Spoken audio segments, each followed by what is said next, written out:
One of my Etsy seller students had been on Etsy for 3 years and had made exactly 7 sales. She joined our program, and 2 weeks later, she got a single order for 14 items. That was over $500 in one purchase. Another student opened her shop in January, and by May, she hit 500 sales. And an even bigger example is a student named Katie. Before our program, she had 93 sales in 5 months. Just 6 months later, she had 1,970 sales. And none of this was luck. They followed a sequence. I'm going to walk you through this exact sequence. It's the same 7-step framework that we teach our launch level coaching clients to get them their first 1,000 sales. And here's the truth that I really haven't heard on YouTube, and it's that your first 100 sales are the hardest sales you will ever have to make on Etsy. So if those first 100 sales happen very slowly, trickling in over 2, 3, or 4 years, your next 900 sales are probably going to be brutal. But if you can compress those first 100 orders and get them to happen in your first few months on Etsy, the next 900 sales are going to happen in a fraction of the time. That is how the Etsy algorithm works in 2026. My name is Dylan Jarvis. I've been on Etsy for over 9 years. In less than 8 years, I made over $1 million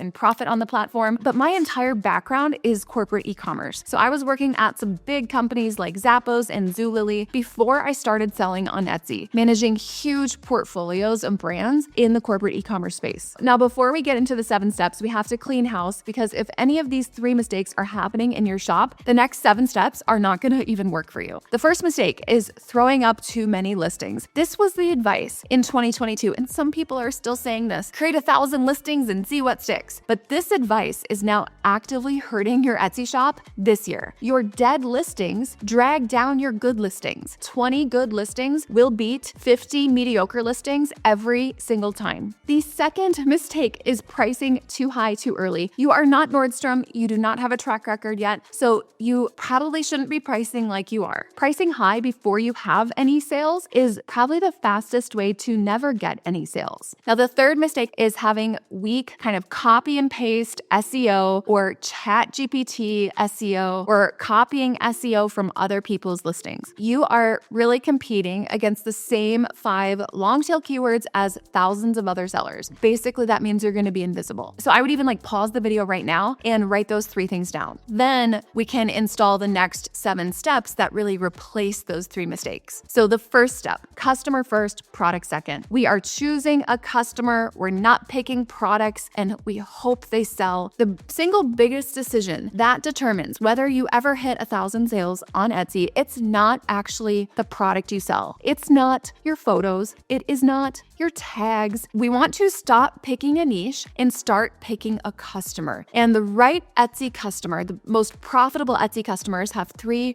specific traits. So the first trait is that they shop on Etsy consistently in good economies, in bad economies, when inflation is up, when the stock market crashes, they keep coming back to Etsy. And so their consistency in shopping on this platform becomes your income consistency. The second trait is that these people tend to value their time more than money, and they will pay extra for convenience, for speed, and for a fast turnaround. So these people tend to convert faster because they don't have a ton of spare time to scroll and price shop. The third trait is that these people have expensive hobbies, interests, or life events. So think about what people spend a lot of money on: weddings, pets, like dog breeds that are very expensive, and home decor, or gifts for people who are high earners or maybe employees. These customers, they don't really blink at a $300 purchase from one shop for occasions that matter to them. Now, why do we not want to pick niches?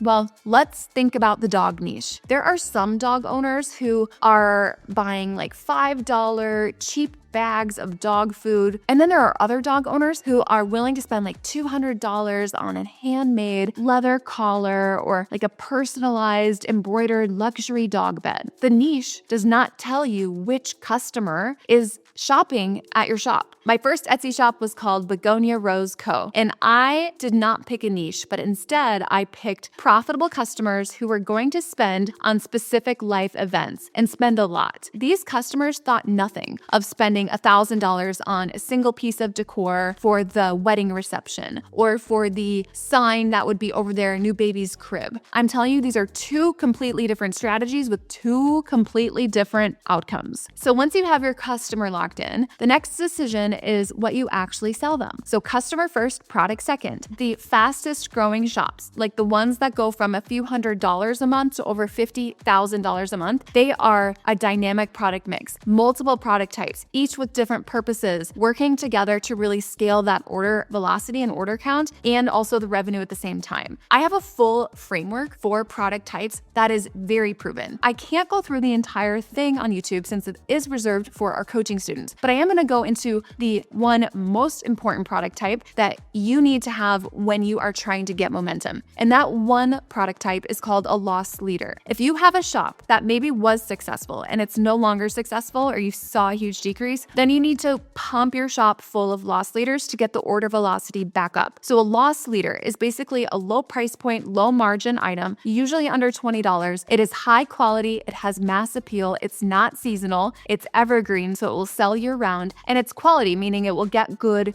reviews. This is the single most important type of product for all new shops. The whole goal with a loss leader is to get 20 orders on that listing per day. Then it elevates the ranking of your other listings because it brings up your shop's quality score. When you're starting, I would encourage you to have at least half of your product mix be loss leaders. If you are a digital seller, you could do like a bundle of 50 digital products at 50% off. With print on demand, do the entire category, all stickers, all mugs. In the handmade category, smaller items like, let's say, a leather bookmark or a name crayon set, something small, inexpensive, and not customized is great for a loss leader. And now we have to make sure that people can actually find your listings. We want to remember that Etsy titles are only about 10% of your SEO. So every single listing in your shop needs to have 8 to 13 unique long tail keywords that don't compete or overlap with the other listings in your shop. That's very important because Etsy really doesn't typically show multiple of your listings on the same page of search results. So you don't want multiple of your listings competing on the same keywords. And most beginners use the same keywords or similar keywords across their entire shop. So tags, all 13 of them, all long tail keywords, consistent SEO, by the way. And then categories, attributes, fill those out exhaustively. Descriptions, it's not just sales copy or a flowery description from ChatGPT. It needs to be keyword rich at the top. Having alt text on all of your photos, yes, this absolutely matters for Etsy. Your variations, your section titles, your about section, your FAQ, your policies, your announcements, all of these things matter. Here's how you can tactically check this. Number one is if you have listings, you want to export them into a spreadsheet. And then for every listing, brainstorm at least 8 to 13 different long tail keyword variations. So that means 3 or more words that make up a searchable phrase. Leather wallet under $50, or personalized leather wallet, or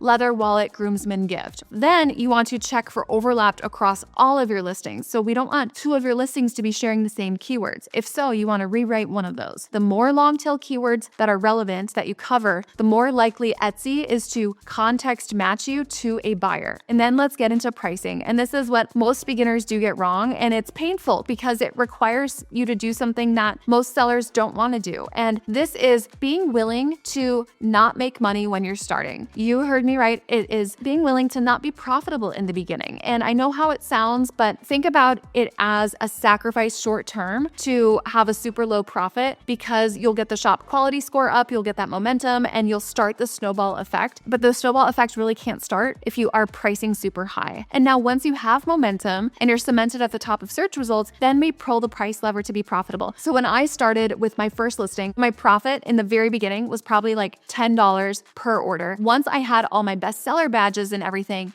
then I was able to scale my price points. And years later, I was selling that exact same item for $120. I had thousands of reviews and I was already positioned, cemented at the top of search. So you can charge more when you have all of that behind your brand. And that allowed me to go from one sale to $10,000 $1,000 a month within 8 weeks. Okay, so now that we have some velocity, we have to get reviews. 25% of your customers at minimum should be leaving reviews. In your first 1,000 sales, you should be replying to every single customer inquiry within 3 minutes. Not 3 hours, not 3 days, literally 3 minutes. And why? Because when someone messages an Etsy shop on Etsy, they have almost certainly messaged multiple other shops the same question at the same time. They have their wallet out, they're trying to solve the problem and find the solution. And whoever responds first is usually the one who gets the sale. We're not using Etsy's auto reply because the auto reply, it's basically like a fluff message that doesn't actually answer their specific question. We want to answer their actual question, anticipate their next question, and answer that too, and it reduces back and forth. That way you can hopefully close that deal within one message if possible. Now, the second part of this is a thank you note in every single order. Like a 6x9 postcard from Vistaprint, that works perfectly. I actually just printed out the order slips and just hand wrote a full thank you note on each one. And the line you want to include is, if you're happy with this item, please consider leaving a review. And if you have a printed card, include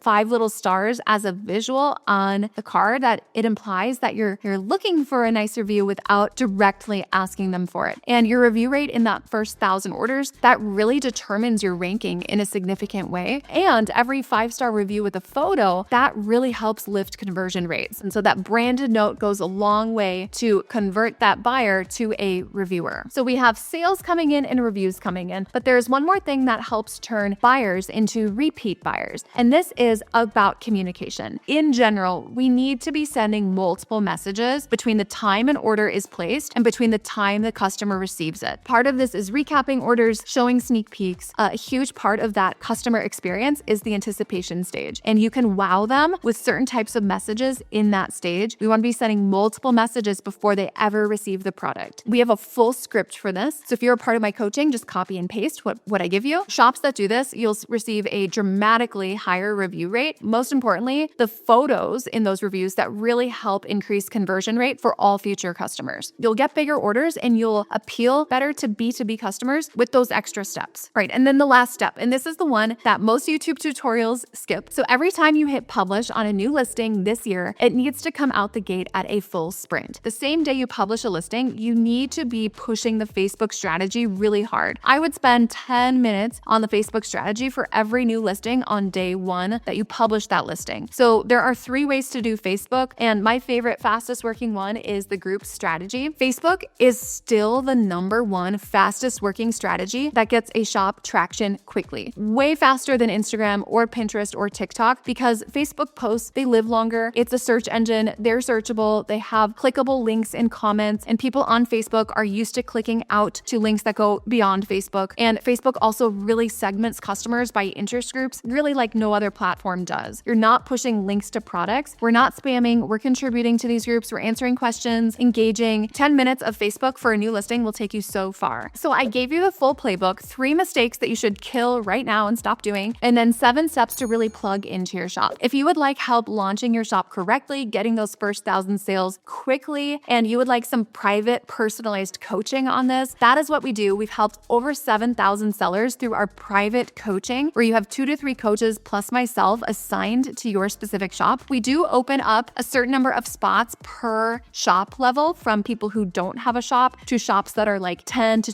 $200,000 per month. If you are interested in that, just book a free call with us. We can show you a full demo of what it looks like, and we'll take you behind the scenes. You can see all the shops and what they're doing and their results. It's pretty inspiring. If you like the video, please subscribe, and I'll see you in the next one.